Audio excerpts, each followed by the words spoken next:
আসসালামু আলাইকুম সবাইকে। নাইমাস কুকিং আপনাদের স্বাগত। আশা করি আপনারা সবাই ভালো আছেন। আমি আল্লাহর রহমতে অনেক ভালো আছি। আজকে আমি আপনাদের জন্য নিয়ে এসেছি বাংলাদেশি রেস্টুরেন্ট স্টাইলে Chinese vegetable noodles recipe. Chinese noodles তৈরির সহজ রেসিপি। চলুন এখন আমরা শুরু করব। চাইনিজ নুডলস তৈরি করার জন্য প্রথমে একটি সস তৈরি করতে হবে। সেজন্য একটি বাটির মধ্যে 2 টেবিল চামচ টমেটো সস নিয়ে নিলাম। এখন 2 টেবিল চামচ সয়া সস নিয়ে নিচ্ছি। 1 চামচ ভিনেগার নিয়ে নিচ্ছি। একসাথে সবগুলো মিশিয়ে নিচ্ছি। মেশানো হয়ে গেছে, এগুলো একটা সাইডে রেখে দিচ্ছি। একটি হাঁড়ির মধ্যে 1 লিটার পানি গরম করে নিয়েছি। এর মধ্যে 1/2 চামচ লবণ দিয়ে দিয়েছি, 1 চামচ তেল দিয়ে দিয়েছি। লবণ আর তেল একসাথে মিশিয়ে নিয়েছি পানির মধ্যে। এখানে আমি চাইনিজ নুডলস তৈরি করার জন্য বনফুল টপস নুডলসটি নিয়েছি। সাধারণত যে লম্বা নুডলস পাওয়া যায়, আমি আজকে এটা দিয়ে চাইনিজ নুডলস তৈরি করব।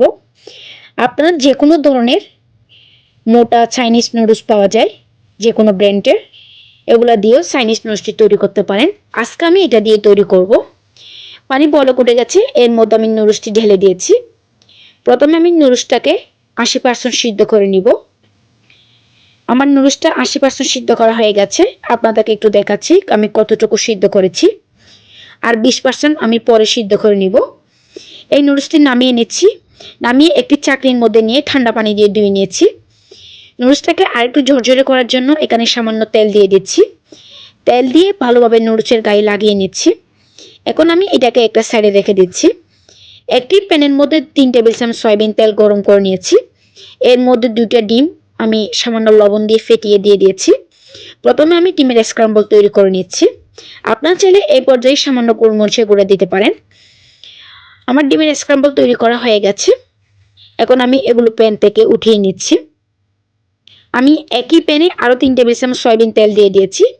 ছোটো কিউব করে 1 চামচ রসুন কুচি দিয়ে দিয়েছি, 1 চামচ আদা কুচি দিয়ে দিয়েছি। এগুলো প্রথমে তেলের মধ্যে হালকা একটু ভেজে নিচ্ছি।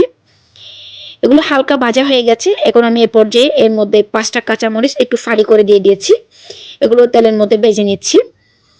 এখন আমি এর মধ্যে 1/3 কাপ গাজর কুচি দিয়ে দিয়েছি, 1/3 কাপ ক্যাপসিকাম কুচি দিয়ে দিয়েছি, 1/2 কাপ পেঁয়াজ কুচি দিয়ে দিয়েছি।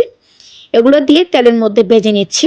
সবজিটা যখন হালকা একটু ভাজা হয়ে আসছে, তখন আমি এর মধ্যে 1/2 কাপ বাঁধাকপি কুচি দিয়ে দিলাম। বাঁধাকপি কুচিটা দেওয়ার পরে সবগুলো সবজি একসাথে মিশিয়ে নিচ্ছি।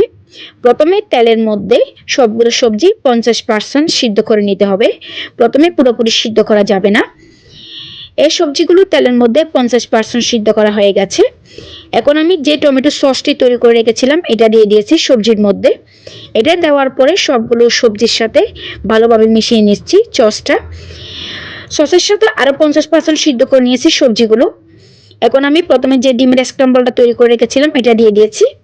এটা দিয়ে সসের সাথে সবজির সাথে ভালোভাবে মিশিয়ে নিয়েছি। এখন আমি নুডলসটি দিয়ে দিচ্ছি। নুডলসটা দেওয়ার পরে সবগুলো একসাথে ভালোভাবে মিশিয়ে নিচ্ছি। এই নুডলসটাকে সসের সাথে সবজির সাথে আরও 20% এভাবে সিদ্ধ করে নিতে হবে। আমি এখনো পর্যন্ত নুডলসের মধ্যে লবণ দিইনি। আপনারা চাইলে এ পর্যায়ে একটু সাদা লবণ দিতে পারেন। আমি এখানে সাদা লবণ দিব না। নুডলসের মধ্যে যে টেস্টি সল্টটি ছিল, আমি এটা দিয়ে দিচ্ছি। এটা দেওয়ার পরে এখানে আমার কোনো আর লবণের প্রয়োজন হয়নি। এটা দেওয়ার পরে সবগুলো একসাথে মিশিয়ে নিয়েছি। আমার চাইনিজ নুডলস রান্না করা শেষ। এখন আমি চুলা থেকে নামিয়ে একটি প্লেটের মধ্যে একটু পরিবেশন করে নিয়েছি, একটু আপনাদেরকে দেখানোর জন্য। এখন মশলা দেখতে অনেক লোভনীয় দেখাচ্ছে। সাধারণত যে লম্বা নুডলসটি পাওয়া যায়, এই নুডলস দিয়ে যে বাংলাদেশ রেস্টুরেন্ট স্টাইলে চাইনিজ নুডলস তৈরি করা যায়, আপনারা বাসায় ট্রাই না করলে বুঝতেই পারবেন না। খেতে কিন্তু অসাধারণ হয়েছে, একদম রেস্টুরেন্টের মতো। আশা করি আজকের রেসিপিটি আপনাদের ভালো লেগেছে। আশা করি আপনারা বাসায় ট্রাই করবেন।